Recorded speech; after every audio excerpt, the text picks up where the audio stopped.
Hello everybody, welcome back to my channel medicine basic teach.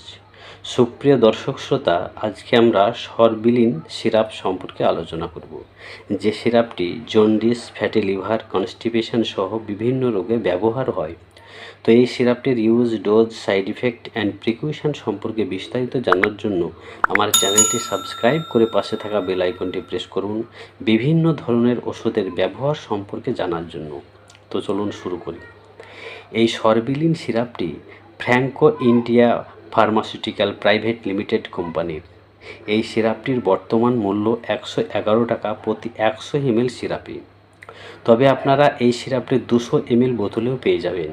এর composition: tricholine citrate 0.55 mg, sorbitol 7.15 mg, each 10 ml contain. এখন জানবো সরবিলিন সিরাপটি কাজ করে কিভাবে।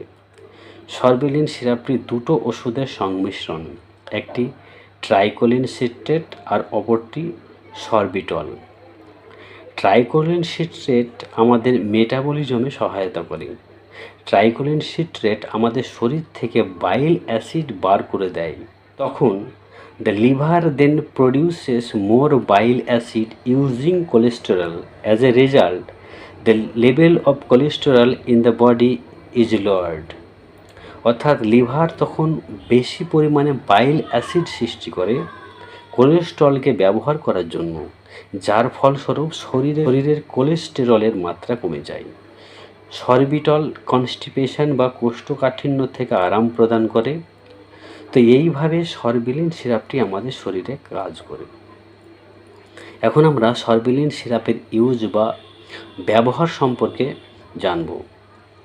যে সমস্ত পেশেন্টরা অতিরিক্ত পরিমাণে রিচ খাবার খায়, অর্থাৎ তেল মশলা জাতীয় খাবার, মাছ, মাংস এবং বিভিন্ন প্রকারের ফাস্ট ফুড খায়, তখন তাদের শরীরের সঙ্গে সঙ্গে পেট মোটা হয়ে যায়, শরীরে কোলেস্টেরলের মাত্রা বেড়ে যায় এবং লিভারে ফ্যাট বা চর্বি জমে যায়, যাকে ডাক্তারি পরিভাষায় ফ্যাটি লিভার বলা হয়।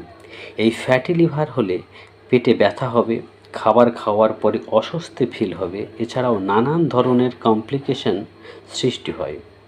তো এই পরিস্থিতিতে অর্থাৎ ফ্যাটি লিভারের পেশেন্টদের ক্ষেত্রে এই সিরাপটি দেওয়া হয়, তার ফলে ভালো রেজাল্ট পাওয়া যায়। তবে সেক্ষেত্রে পেশেন্টকে রিচ খাবার বা ফাস্ট ফুড এগুলি অ্যাভয়েড করতে হবে।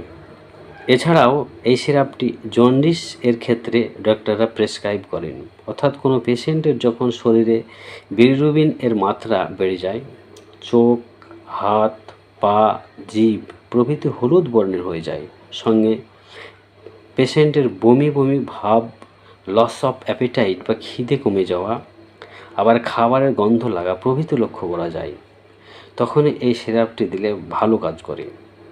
এছাড়াও যে সমস্ত পেশেন্টদের পায়খানা পরিষ্কারভাবে হয় না, অর্থাৎ কনস্টিপেশন বা কোষ্ঠকাঠিন্যে ভুগছে, তাদের ক্ষেত্রে এই সিরাপটি ভালো কাজ করে।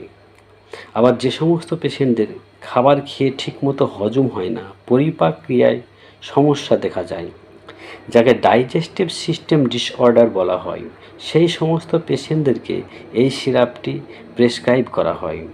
এছাড়াও gall bladder stone, high cholesterol, asthma এবং লিভারের বিভিন্ন প্রকার রোগের ক্ষেত্রে এই সরবিলিন সিরাপটি ব্যবহার হয়ে থাকে।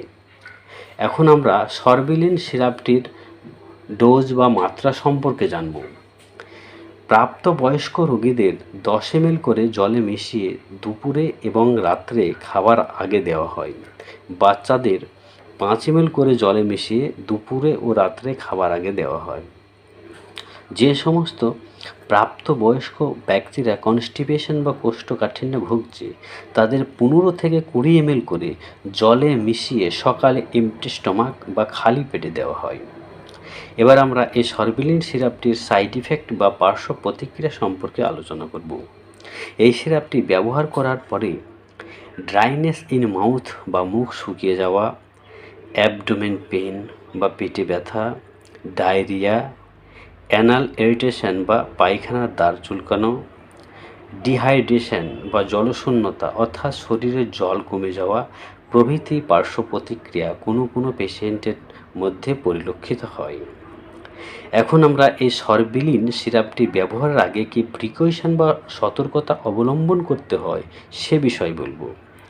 যে সমস্ত পেশেন্টরা ফিস্টুলা এবং পাইলস রোগে ভুগছে তারা এই সিরাপটি ব্যবহার করবেন না। ডায়াবেটিক পেশেন্টরা এই সিরাপটি ডাক্তারের অনুমতি ছাড়া ব্যবহার করবেন না। যে সমস্ত পেশেন্টরা অ্যালকোহল সেবন করছেন তেনারা এই সিরাপটি ব্যবহারের আগে ডাক্তারের পরামর্শ অবশ্যই নেবেন।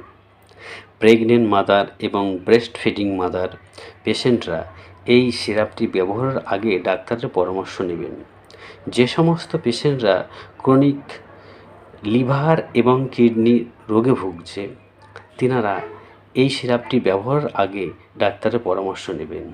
তো আজকে এই পর্যন্তই। ভিডিওটি ভালো লাগলে অবশ্যই লাইক, কমেন্ট এবং বন্ধুদের মধ্যে শেয়ার করবেন।